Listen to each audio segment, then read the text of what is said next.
he could have been maybe more active, more aggressive, more intentional when it comes to his move out, more committed, I should say. But at the same time, he didn't really know what he was pushing out into, and he didn't want to, you know, take the War Prism too lightly. Did force him to be contained. Here we go. Now we're going to be loading into our fresh series. Spawning in the top left-hand corner of Winter Madness, we have the blue Zerg player, the blue Zerg player himself. It is Rogue. And spawning in the bottom right-hand corner, we have his opponents. We have the red Protoss player representing Virtus Pro. It is a classic. Let's go. Let us go. We're settling into our fresh series, settling into our PvZ, and I'm curious to see how Rogue will approach this, especially in this map pool. Welcome to Winter Madness. Winter Madness is one of the larger, more defensive maps in the map pool. Obviously, it's not as secure and defensive as Celestial Enclave, for example, but it's definitely up there when it comes to being able to secure yourself on 4 expansions. With a 4-base setup, with a 4-base economy, Protoss players can look to max out and build up their Sky Toss. It's going to be up to Rogue to be more aggressive to stop that from happening, especially when it comes to the Korean Zerg players. Aggression and all-ins is very, very common in ZvP. 2 and 3 base play is kind of what we expect out of Rogue, and on these larger maps it can be more difficult to break the Protoss. So typically Classic would be favored on Winter Madness, would be favored on Celestial Enclave. It's going to be Rogue who's favored on the smaller maps like Tourmaline, like Ruby Rock, like 10,000 feet. I mean, 10,000 feet is a little bit different. We'll get to that if we have that in this series. We'll see. For now, Hatch Gas Pool. Hatch Gas Pool, standard opener out of Rogue, and we'll keep an eye on his tech of choice, whether he goes into a faster Forge, faster Lair, or faster Roach Warren. We'll keep an eye on his tech. Likewise, from Classic, we do expect this to be a Stargate opener. Classic does vary up his builds a little bit. We expect it to be Stargate play regardless, but his follow-up can be more interesting. We can see Blink, we can see Charge, we can see Glaives. Classic, when it comes to the follow-up Twilight Council and Tech of Choice, that's where he can mix things up depending on his timing.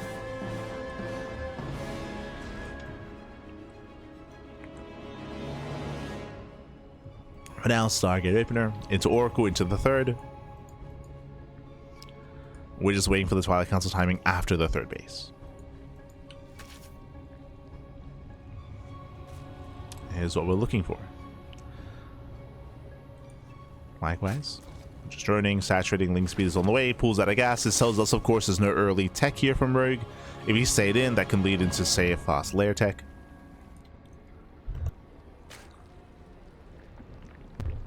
But the 3rd is being taken. We're just calming down. For now, it's going to be a bit of a check here. It's going to be up to Rogue to keep up with the Adept and with the Oracle Harass to minimize losses. Here, we're expecting at most like 2-3 drone kills, but not much more than that.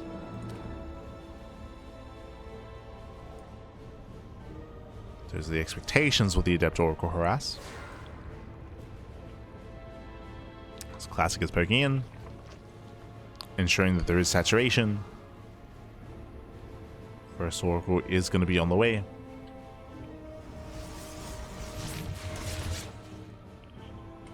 And I believe Classic, he does go Adept into Stalker. Okay, so with this Stalker, he's going to be zoning away any kind of Overlord. It does mean that Classic's going to be less aggressive and less active on the map. He opted not to open up double Adept. And again, he's hunting for Overlords. But they're here on the right-hand side.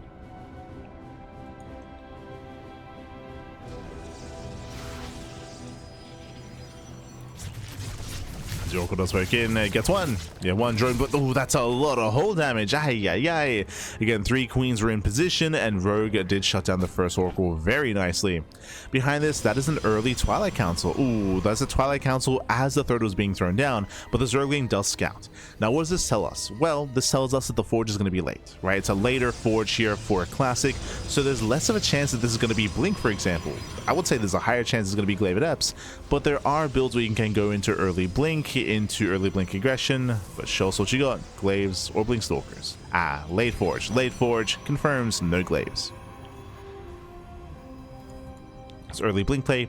Now, because of such an early blink timing, this does mean that if Rogue were to go for a 2 base all-in or a 2.5 base all-in, blink would be finished in time to defend the 3rd base. So that is the value of having this early blink. It also allows Classic to be aggressive early on as well, to be able to hunt down overlords and apply pressure and threaten the 4th base. The big downside of this variation of build and this timing is late forge. Late forge, late +1, late +2 as well. So later upgrades here for Classic,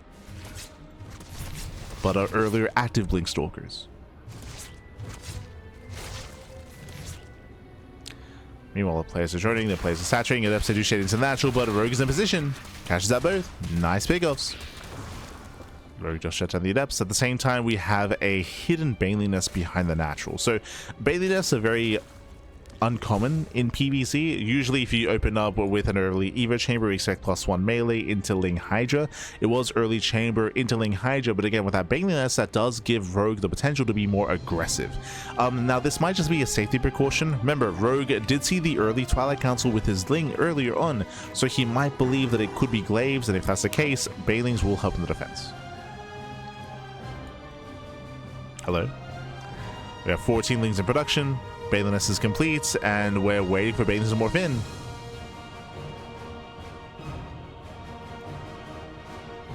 Now we just go for Ling run by. Does hit the 3rd. Classic did move out across the map. As he moves out, Rogue moves in. But the battery's in position, Oracle as well, and Classic defends.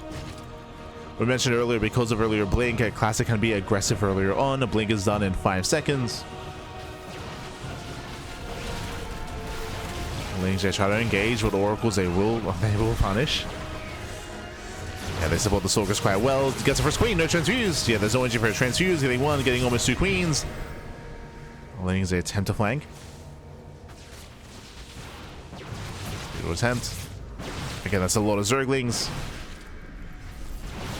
Yeah, Oracles are activated, and that does force a recall. Oh, but that's still going to be Stalkers going down. They're getting 1, 2, 3 Stalkers. Not a bad defense here by Rogue. Yeah, not bad. Behind this, taking up in towards Hydras, getting into Baneling speed, so going into Ling Bane Hydra composition. Alright, Classic is stuck at home. He's stuck at home, building up into Storm. We'll see if he can get there. We mentioned earlier that on Winter Madness, this is one of the easier maps to turtle up on 4 bases on. Well, there's a 4th base. Rogue does confirm, and Rogue, he wants that 4th. He wants the 4th base. And it looks like he should force a cancel. Oh, yeah, it does force a cancellation. Big delay here for Classic. He wants it again. He wants it. He's going to get it as well. Oh, never mind. Does not commit this time. The base will survive. Lings, they slip into the natural. Ooh, Classic. He leaves the door open. Hero. Yeah, Classic pulling a bit of a hero here. Leaves the door open. That is 4 probe kills. Oh, okay. Nice damage. Did I say 4? We're getting up to 7. 6. Getting up to 6 probe kills. Again, nice damage here by Rogue. Is cleaned up. And Rogue has joined up quite nicely. He joins up to 80. 80 workers here. He's massing up his Lingbane Hydra. Bearing in mind that Rogue is not teching. If he so chose to, he could throw down Infestation Bit and start working towards Lurkers or Hive Tech. That is not the case. Rogue is sticking with a Lair Tech composition and looking to build up and max out with Lingbane Hydra to try to break Classic. Now, as I mentioned previously, it's going to be difficult. He at least has some momentum. Rogue was able to delay the 4th base. This does delay the growth of Classic's army. That is true. We can see Classic going for the Fleet Beacon, again trying to turtle up into Sky Toss. Storms are available, and we'll see if Rogue can break through.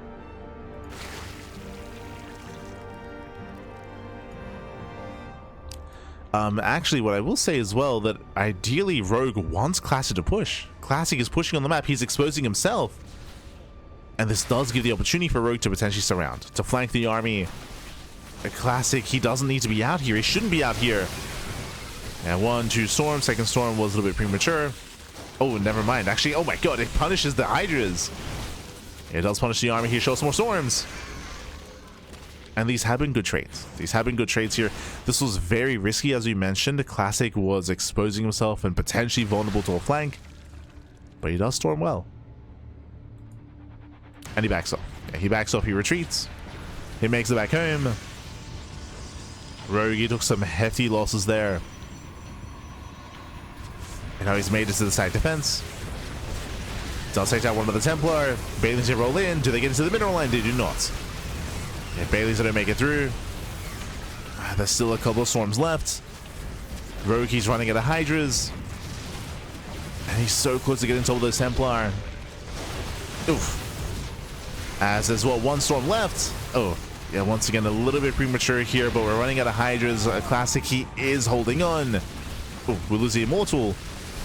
But only 3 Hydra left. Attitude, down to 1, 0. GG gets called. Rogue's all-in fails. He will lose every single Hydra, and Classic takes game number 1. GG. Whew. GG, well played again, Rogue. He committed, everything was committed there into that all-in. It was a 4-base all-in off of 80 workers. As we try to emphasize, there was no tech. There was no further tech, there was no infestation, there was no lurker den, there was no way to tech up out of that. It was either Rogue kills Classic or he dies trying. A failed to kill. As you mentioned though as well, Classic, he has a greater defensive position here on Winter Madness, but I should give credit of course to Classic being active with those High Templar.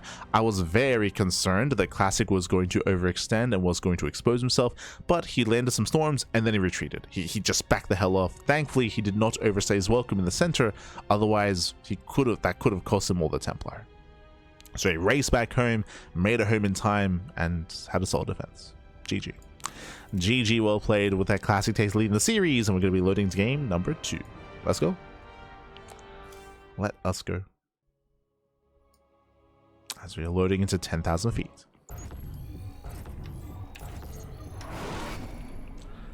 And spawning in the bottom right hand corner of 10,000 feet, we have the South Korean Zerg player. We have the Blue Zerg down in the series. We'll see if we can bounce back and make a series out of this. It is Rogue. And spawning in the top left hand corner, we have the South Korean Protoss player. We have the Red Protoss representing Virtus Pro, leading the series 1-0. It is a Classic. And Classic, 1 game away from claiming the series and advancing on to the grand finals to face up against Hero. Bear that in mind, that Hero is waiting in the finals to win the series.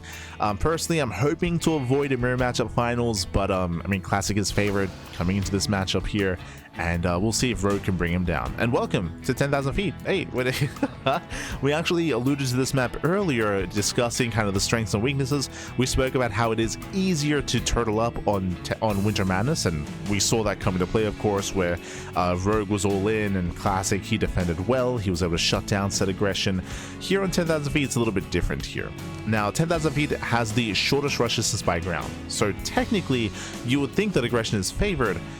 But what I will say is that your natural, your third, and your fourth base are very close together. As you can see here, they're all on the same screen. So when it comes to defensive rotations, between these bases, they're right next to each other. So it is easy to defend, easy to rotate between them. Not just that, the third base is in front of the natural, so there's only 2 attack paths. You attack here up the ramp, which is brutal to begin with, or you attack here on the right-hand side through this relatively medium-sized choke point. So those are really the only 2 attack paths in, so it is relatively easy as a Protoss player to turtle up on 4 bases here.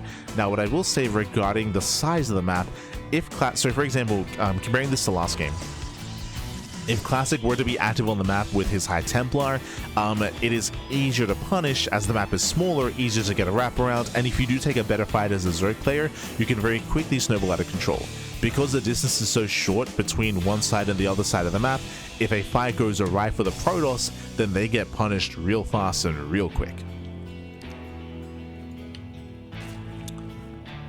So we often do say that this map, instead of favoring like aggression or favoring like defensive or offensive play, we say that this map favors momentum. Whoever gains momentum early on can swing that heavily in their favor. But here we go. For now, we're calming down. This is going to be a Stargate opener out of Classic. Does open Stargate. Rogue likewise joining up back at home, going for his own link speed. Pulling out of gas, claiming his third base, which is going to be somewhat delayed, but the pylon's going to be dealt with before the Adepts arrive. And there's the expand. Ideally, you throw down the pylon, you buy time for the Adept shades in, the Adept focuses down the drone, and then you heavily delay the Zerg, but Classic wasn't quite able to pull it off. Action shot of Rogue, he does kite back the weakened lings, doesn't lose anything. Oracle opener out of Classic. And this time, as opposed to last game, Classic does reinforce with a second Adept. Remember, last game it was Adept into Stalker. This game, a double Adept opener.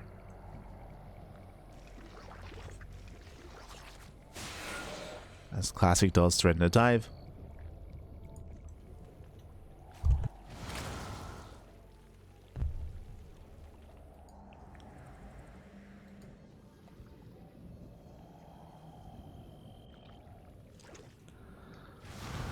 It does threaten, keeping a Rogue on his toes. Classic claiming his forward third. And we're here to see if Rogue once again goes for his early Evo Chamber into +1 melee into Ling Hydra. Whether we throw down an earlier Roach Warren. Speaking of early tech, that is just like last game, very early Twilight Council. Very early. Now, just like last game, my assumption here is Glaive Adepts, and the Zergling Dust Scout does confirm the early council. But last game, it wasn't Adepts, it was early Blink, and we saw Classic make full use of that, being aggressive early on with those Wing Stalkers. So we'll see if it's going to be early Blink or Glaives. There's that Gateway Explosion. Bearing in mind that Rogue did see the council, he's aware.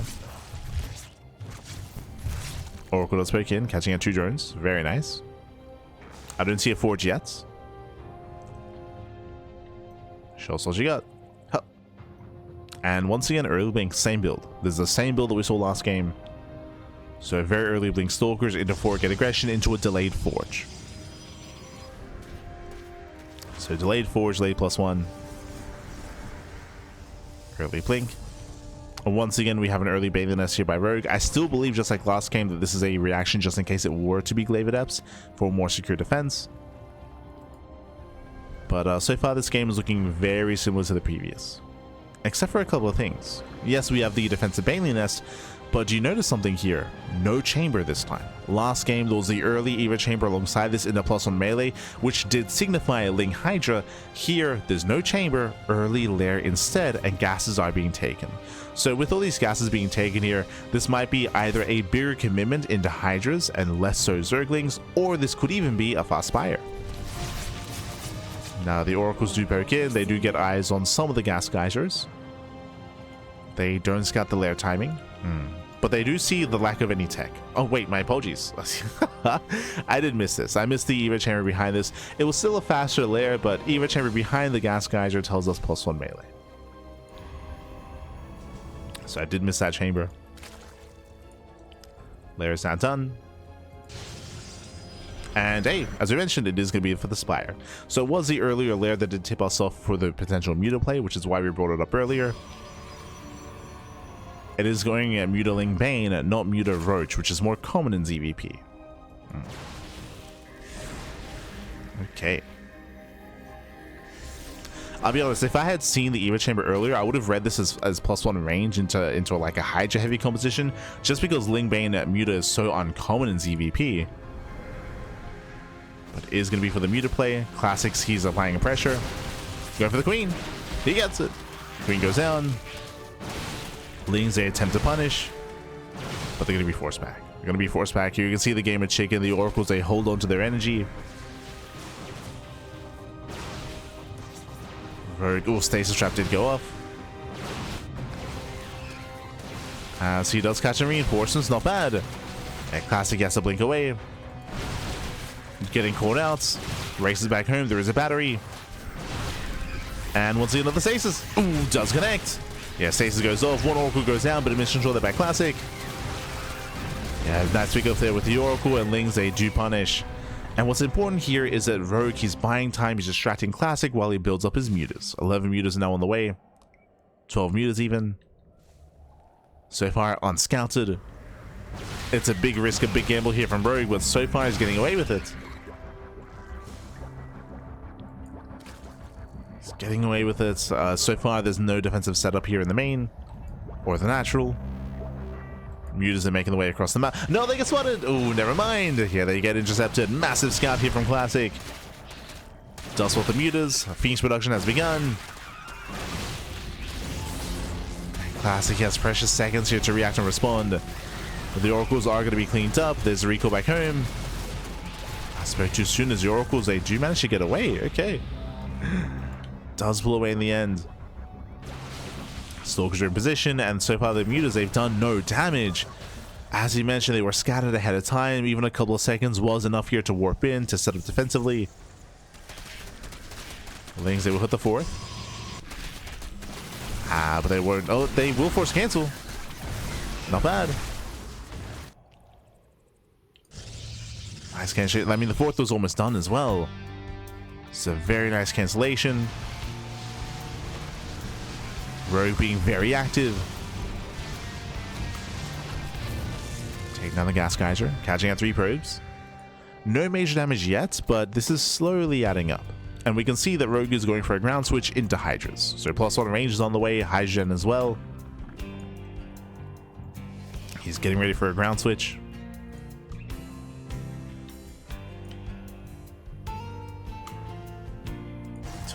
Until then, Lings do hit the 4th base again. This time there are cannons.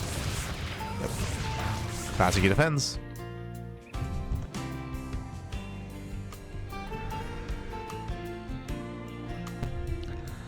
And this is my concern here, that Classic, he will secure his 4-base setup, which means he can soon look to max out. He has no splash damage yet, no storm. For now, going for a 2nd Stargate.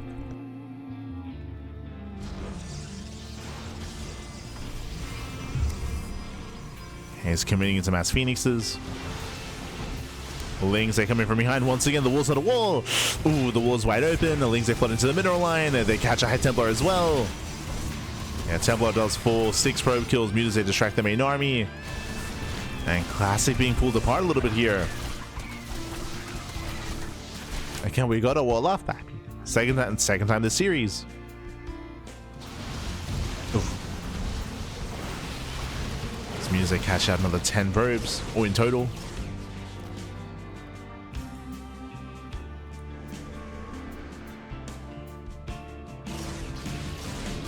Rogue is taking out further. Hive is on the way.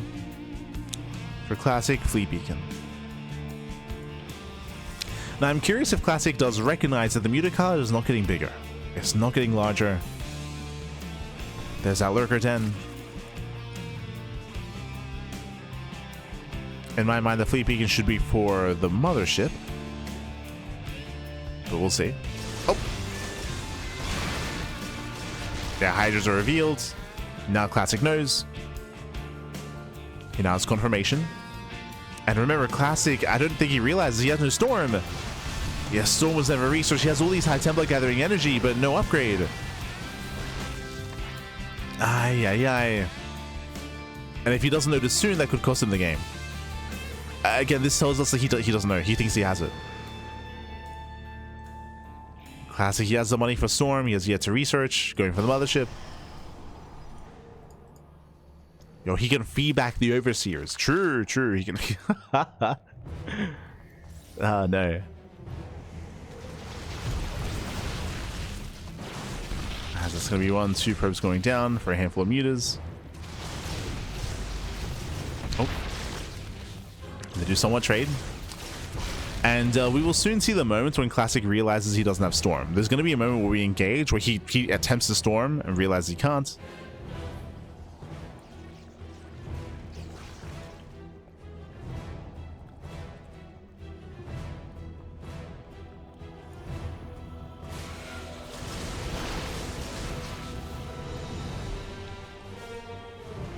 Lurkers are getting behind the mineral line. Tempest production has begun. 3rd Stargate, 4 Star. Jesus, getting to 4 Stargates.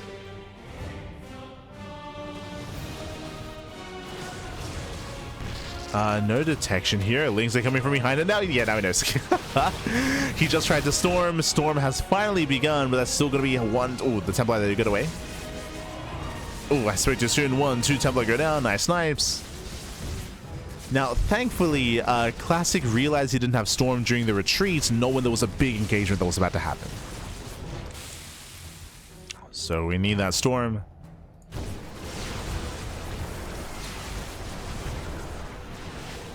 So there definitely could have been a worse timing when that realization kicked in.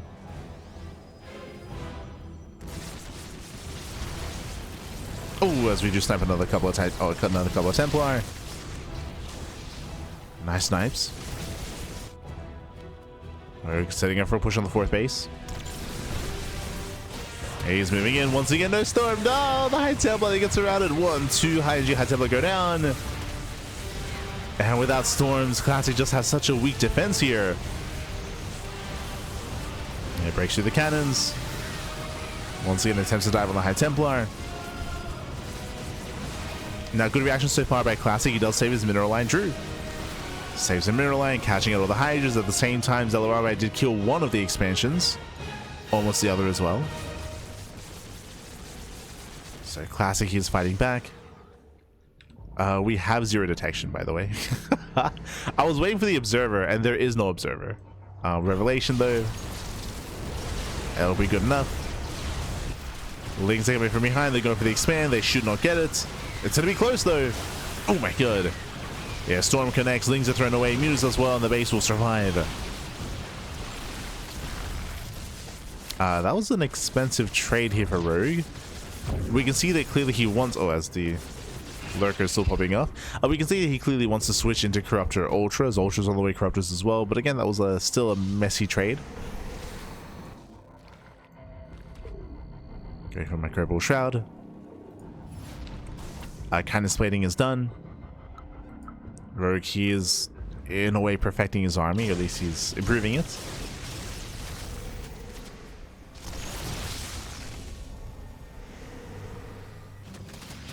Get a nice thing run by the cannons that were never replaced.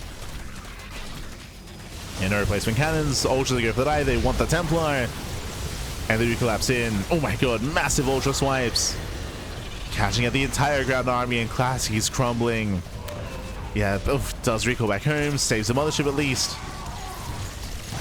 But the Ultras are overwhelming. Yeah, they clean up everything on the ground. With that, we have Hydra trickling, Corruptors as well. There might not be enough anti-air. But the anti-ground is there. And Stalkers, they get zoned away. Takes down the entire mineral line. That's going to be 43 probes going down and critical damage being dealt. And Rogue has done. He snowballs out of control. Again, before this, we saw the Muta play was unscouted. It did give it Rogue map control, allowed him to mass expand. And again, we saw Classic having a weaker defense due to the fact he didn't realize he didn't have Storm for so long in this game. Ay, ay, ay. Desperation's like counterattack. He does knock down some bases. Oh, the transfuse. GG gets called. Rogue ties up the series, and we're going to the ace match. GG. Whew. GG, well played. We're going all the way into game number 3 here. Again, a very shaky game here by Classic. Despite not scouting the mutas, I will say that he had a really good reaction. If you remember, he saw the mutas in the center of the map. He bought some time. He stepped up defensively. It didn't lose too much initially to the mutas, but over time, it was a Ling Muta aggression that was picking off units, picking off some workers here and there. Did force a cancel on the 4th base at one time, of course, and we had the unfortunate, you know, lack of storm and lack of recognition that that upgrade into research. That did mean that we had a shaky defense in the mid to late game when it came to Ling counterattacks, Ling run-bys, and the main army engagements. It was very shaky. GG, well played. With that, we're going to be getting into the ace match. Oh, loading into Ruby Rock, one of the smaller maps of the map pool. Smaller map, shorter rush distance by ground. Typically, aggression is favored here, and I would lean towards our Zerg player when it comes to a more aggressive style, but we'll see. We shall see. Us spawning in the bottom right hand corner of Ruby Rock, we have the blue Zerg player, the blue Zerg player himself, tying up the series 1-1. It is Rogue. And spawning in the top left hand corner, we have his opponents. We have the red Protoss player. The red Protoss player himself representing Protoss Pro. It is a Classic. Here we go. Now, something that we have been seeing from Classic every game so far in this series is early blink. We've been seeing a Twilight Council basically as a third base gets thrown down into a very fast blink. We saw it in game 1, we saw it in game 2. I would not be opposed to it here in game 3. The reasoning for this is because there's a higher chance that Rogue is aggressive earlier on, and we did mention that typically early blink does give for a stronger defense in case there were to be an all-in coming across the map. At the same time, because Classic's been going for early blink every game so far, I'm curious if Rogue is deterred from going into an all-in and maybe goes for 3-4 base saturation instead. We'll see. This is where mind games come into play. This is where the overall series and each game impacts the other.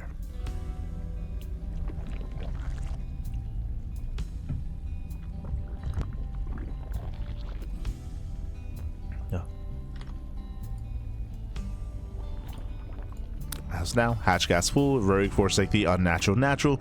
Now, with this base being taken, this does already start to spread creep faster across the map. This looks like, especially from quite some time ago, the beginning of, say, like a German taxi. That is something that's going to be in the back of my mind. And again, creep is going to be pushing across the map much more faster than we typically see in ZvP. So we'll see if that comes into play.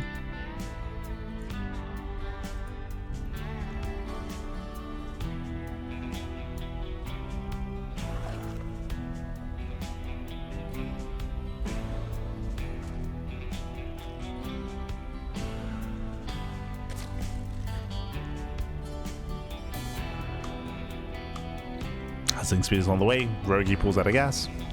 So far, droning, saturating. We should still be seeing the typical Stargate opener here by Classic. And again, we have expectations of that earlier Twilight Council timing. We'll see if a Rogue does mix up his build, though. I did mention that Classic's been going for the same opener and same style game after game. Rogue did mix things up last game, of course. Did go for the earlier Eva chamber, but actually went for the lair first. And with that led into extra gases, into mutaplay. I don't see that happening here, especially on a smaller map. It is very risky to try to pull that off, especially multiple games in a row. You don't want to rely on that same build, that same style. Not as a Zerg player, not at this level of play.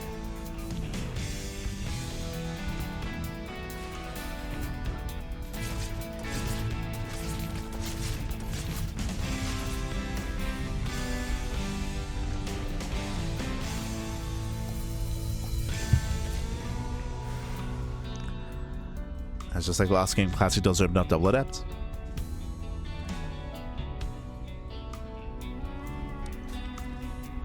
Does threaten a dive. Cashing out one drone so far, but we'll lose one of them in the process. Ooh, better trade here for Rogue. Classic has to get the hell out of here. Does pull away. And we're still a little bit early for our tech. We're still waiting here. Still looking for our initial response. Classic setting up his third.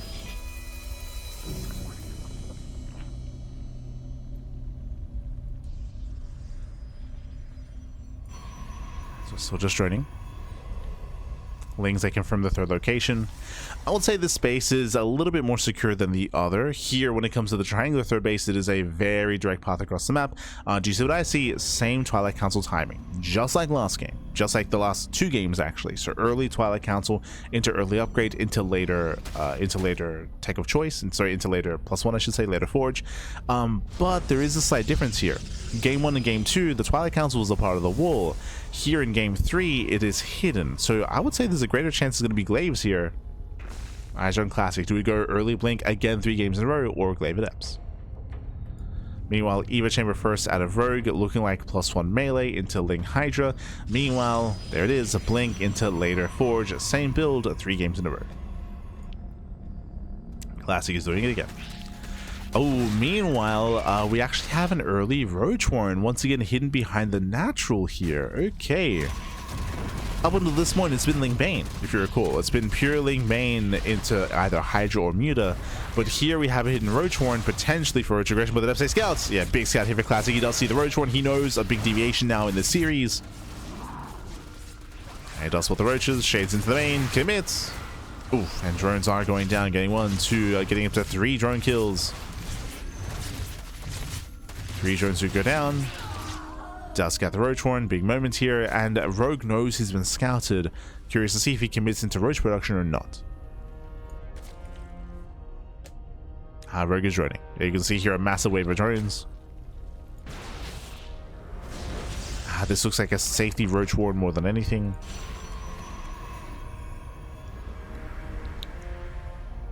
This Classic goes for a massive gateway explosion. Jesus. Throws down his gateways. The Temple Archives on the way. Working towards Storm. And you can see him taking a defensive stance. So it looks like, again, because Classic scouted the early Roach Horn, he's taking it very seriously, throwing down batteries, throwing down pylons, and throwing down production instead of warping in and pushing out across the map, which is what we've seen so far in the series.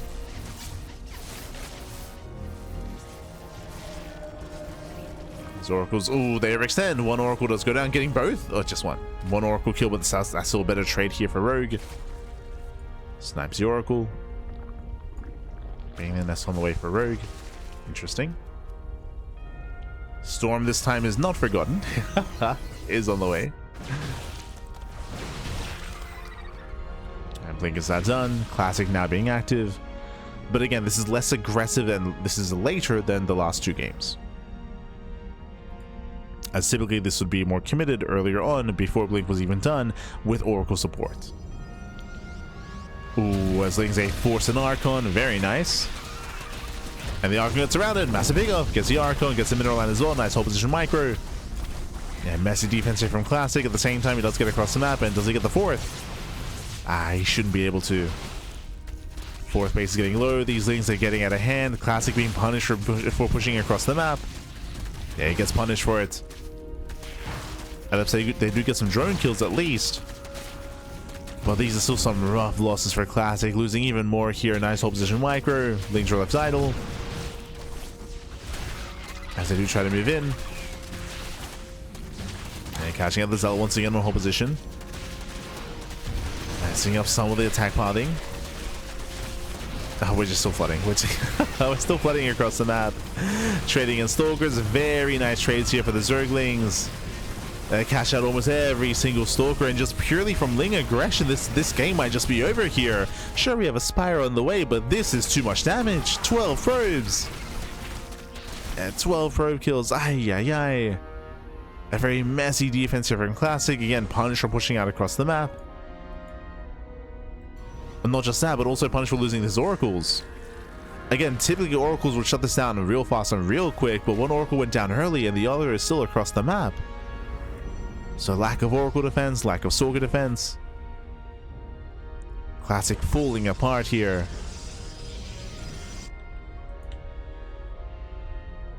And Rogue, I mean, I mentioned earlier that I didn't expect to see Muta play 2 games in a row, and we're getting there in a different way, right? Roach speed is on the way. We're building up the Roach army as well.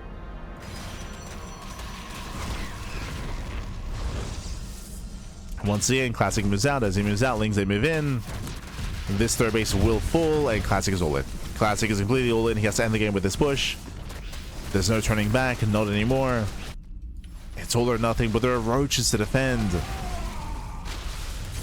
Yeah, the Roaches are here. Nice kiting against the Zealots. Queen's a tank. Muta's going to struggle a little bit against the Archons, but what's important is that every Zealot goes down and the Roaches will overwhelm. And with that, Rogue snowballs out of control. He breaks the main army, takes down all the Archons one after the other. And we will not have a mirror match at finals. Not for the KFC, pappy. No, no. As the third base did survive, but again, Classic, he sustained critical losses here. Muta's having the Archon. Archon barely does survive. Roach army's coming in, Ravages as well.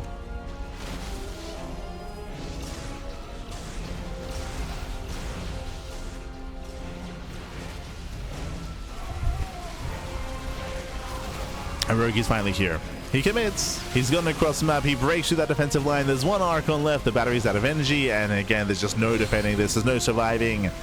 Rogue snowballs out of control. He breaks that third expansion. And again, he's just rallying. There's still a singular Muta here in the natural mineral line, doing what he can. GG gets called, and Rogue will claim the series 2-1, advancing on to the grand finals. GG. GG, well played. Again, Rogue mixing things up throughout the course of the series here. In game 1, had a much harder time breaking the defensive position here of Classic or Winter Madness. Game 2, we did mention that game 2 was a little bit awkward just because Classic had forgotten Storm. He did forget Storm, and Storm would have made for a stronger defensive setup on 4 bases and could have led to a different outcome as well. So yeah, game 2 was a little bit awkward. Here in game 3, Classic was punished for being overly aggressive and for messing up up in the aggression as well. What I mean by that, if you remember, we did mention that this time when he pushed with the Stalkers, he had no Oracle support. The Oracles, they went in prematurely earlier on, and they got taken out early on as well, so there was less Oracle support. The Stalkers were on their own. They did struggle when it came to maintaining their aggression, and because of the lack of Oracles, the Link counterattack was brutal, catching out the Archons, catching out the reinforcing Stalkers, and crippling the economy. So brutaling run by brutaling counterattack with a very messy defense, and with that, GG well played. With that, Rogue will advance on, and we have the grand finals. It's going to be a best of 5 between Rogue and Hero. For now though, we're going to be cutting to a short break. When we come back, we'll have the grand finals. We'll have that best of 5 ready for you. See you soon after the break.